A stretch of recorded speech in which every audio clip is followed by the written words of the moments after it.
Primera carta a los Corintios, capítulo 14. El apóstol Pablo va a dedicar todo un capítulo al hablar en lenguas, siguiendo la temática que venimos tocando desde el capítulo 12, 13. Él hace referencia de lo que es el amor. Seguid el amor y procurad los dones espirituales, pero sobre todo que profeticéis. En la Nueva Traducción Viviente dice que el amor sea su meta más alta, pero también deberían desear las capacidades especiales que da el Espíritu, sobre todo la capacidad de profetizar. Porque el que habla en lenguas no habla a los hombres, sino a Dios, pues nadie le entiende, aunque por el Espíritu habla misterios. La temática de las lenguas se ha convertido en un tema polémico, se ha criticado muchísimo. Hay movimientos cristianos como los movimientos quietistas que juzgan la manera como se hablan lenguas. Otros dicen que las lenguas eran simplemente diversos idiomas, como está en el libro de los Hechos. Pero no podemos ignorar que también la Biblia habla de lenguas angelicales, que no consisten en idiomas. Es cierto que esas lenguas que habla Hechos 2 se convirtieron en idiomas diversos, de diversos lugares, donde los apóstoles, no teniendo esas lenguas, comenzaron a hablarlas. Pero tampoco podemos ignorar que la Biblia sí habla de lenguas angelicales, de lenguas extrañas. Porque el que habla en lenguas no habla a los hombres, sino a Dios, pues nadie le entiende, aunque por el Espíritu habla misterios. Pero el que profetiza habla a los hombres para edificación, exhortación y consolación. El que habla en lengua extraña a sí mismo se edifica, pero el que profetiza edifica la iglesia. Ahora, ese texto, el que profetiza edifica la iglesia, desafortunadamente se ha extremizado, se ha polarizado. Todo tema que se polarice se puede convertir en un movimiento tipo secta. Por eso nosotros tenemos que tener un equilibrio bíblico. Movimientos como las iglesias de la profecía, donde se le profetiza a la gente individualmente y al oído, se puede caer en la adivinación. Me hace acordar cierto día que tuve la oportunidad de escuchar a la mujer líder de este movimiento, sin necesidad de nombrar, decir lo siguiente: solamente en esta iglesia Dios habla, porque aquí se le da importancia a la profecía,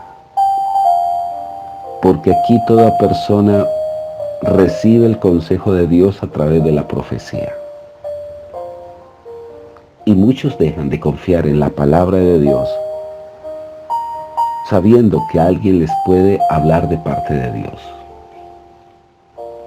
Y ya eso puede el enemigo tomarlo para manipular y para depender especialmente de profecías sueltas que se convierten más bien en adivinación. Este es un tema muy complejo, es un tema donde nosotros tenemos que discernir. La profecía no se desecha, pero hay que hacerlo cabalmente. Recordemos que Pablo está instruyendo a una iglesia que se está saliendo de sus límites, como la iglesia de Corintios, donde se había convertido en un desorden total. Así que quisiera que todos vosotros hablaseis en lenguas, pero más que profeticéis, porque mayor es el que profetiza que el que habla en lenguas, a no ser que las interprete para que la iglesia reciba edificación. Ahora pues, hermanos, si yo voy a vosotros hablando en lenguas, ¿qué aprovechará si no os hablare con revelación o con ciencia o con profecía o con doctrina?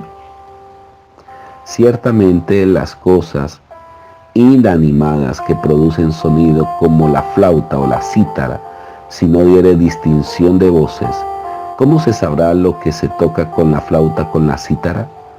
Y si la trompeta diere sonidos inciertos, ¿quién se preparará para la batalla? Así también vosotros, si por las lenguas no diereis palabra bien comprensible, ¿cómo se entenderá lo que se decís? ¿Por qué? Porque en Corintios se había cogido la costumbre de hablar en lenguas alocadamente, sin edificación. Estos dones deben de ser administrados como el Espíritu así lo pide. Dice aquí el verso 10, tantas clases de idiomas hay seguramente en el mundo y ninguno de ellos carece de significado. Pero si yo ignoro el valor de las palabras, seré como extranjero. Y esa es una gran realidad. Si vamos a hablar en lenguas realmente espirituales, si tenemos ese don, debemos también pedir interpretación. Por lo cual el que habla en lenguas extrañas pida en oración poder interpretarla. Es decir, que Dios da el aval. En oración pedirlas para comprenderlas y para interpretar, porque siempre toda profecía en lenguas tiene un propósito grande. Porque si yo oro en lenguas desconocidas, mi espíritu ora, pero mi entendimiento queda sin fruto. ¿Qué pues? Oraré con el espíritu, pero oraré también con el entendimiento. Cantaré con el espíritu, pero cantaré también con entendimiento. Porque si bendecís solo con el espíritu, el que ocupa el lugar del simple oyente, ¿cómo dirá el amén a tu acción de gracias? Pues no sabe lo que ha dicho.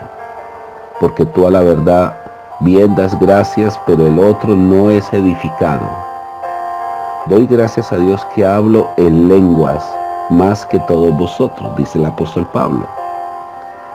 Pero en la iglesia prefiero hablar 5 palabras con mi entendimiento para enseñar también a otros, que 10,000 palabras en lenguas desconocidas. Hermanos, no seamos niños en el modo de pensar, sino ser niños en la malicia, pero maduros en el modo de pensar. Pablo les llama a los corintios, especialmente a la iglesia, inmaduros, por todas estas inconsistencias, por todos estos detalles que se estaban desorientando. En la ley está escrito, en otras lenguas y con otros labios hablaré a este pueblo, y ni aún así me oirán, dice el Señor. Así que las lenguas son por señal. Ahora, dice aquí, no a los creyentes, sino a los incrédulos. Pero la profecía no a los incrédulos, sino a los creyentes. Innumerables programas han sacado en contra de la iglesia en este aspecto de las lenguas. Se han burlado, nos han dicho locos. Así reacciona el mundo exterior. Pero ¿qué dice la Biblia? Lo que estamos explicando. Si pues toda la iglesia se reúne en un solo lugar y todos hablan en lenguas y entran indoctos, incrédulos, ¿no dirán que estáis locos? Pero si todos profetizan y entran algún incrédulo o indocto, por todo es convencido, por todo es juzgado. Lo oculto de su corazón se hace manifiesto y así, postrándose sobre el rostro, adorarán a Dios. Es decir, que le es descubierto su vergüenza. Y créalo, estos textos se convierten en apoyo para estos movimientos, no queriendo decir que se le está dando el aval, porque todo tema que se polarice, se convierte en nocivo. Dice aquí que ¿qué hay pues, hermano, cuando os reunís cada uno de vosotros que tiene salmos, tiene doctrina, tiene lengua, tiene revelación, tiene interpretación? Hágase todo para edificación. Si habla alguno en lenguas extrañas, sea esto por dos, o los más por tres, o por turno, y uno interprete.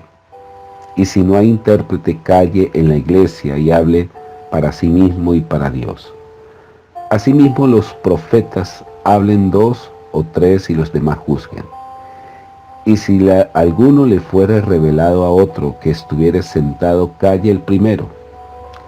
Porque podéis profetizar todos uno por uno, para que todos aprendan y todos sean exhortados. Y los espíritus de los profetas están sujetos a los profetas, pues Dios no es Dios de confusión, sino de paz. Y esto hay que tenerlo muy en cuenta. Dios no es Dios de confusión. Esto no es una temática para traernos confusión. Poco a poco lo vamos entendiendo. Poco a poco vamos comprendiendo. Si usted es una persona que tiene un deseo profundo de hablar realmente en lenguas, y no como muchas veces que comenzamos a repetir palabras sin ser guiadas por el Espíritu, porque a veces se convierte simplemente en ritos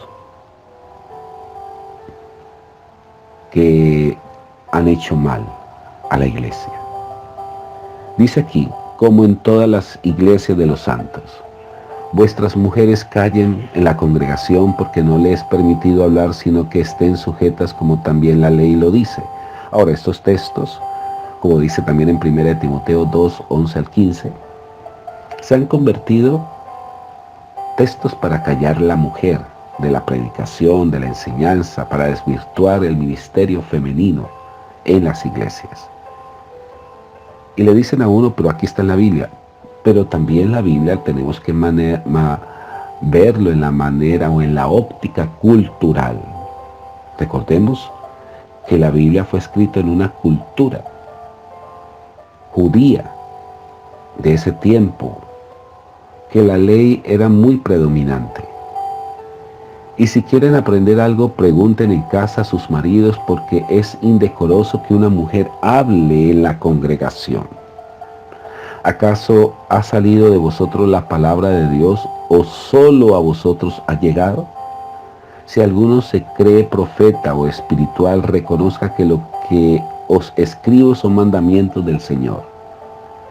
Mas el que ignora, ignore. Así que, hermanos, procurad profetizar y no impidáis el hablar en lenguas, pero hágase todo decentemente y en orden. La iglesia en Corintio tenían como costumbre una especie de matriarcado. La mujer hacía un papel no de acuerdo a la cultura judía. Lo que está haciendo el apóstol Pablo es acomodando todo, poniendo todo en orden. Por esa razón, no podemos ser tan enfáticos de tratar de callar a la mujer a la enseñanza. Otra cosa es que los que establecían la doctrina era el ministerio apostólico. Hay mucha tela por cortar. Hay muchas cosas que nos surgen preguntas. Pero bueno, Dios nos dará luz para ir comprendiendo cada punto que estamos tratando. Que tengan todos un excelente día. Bendiciones.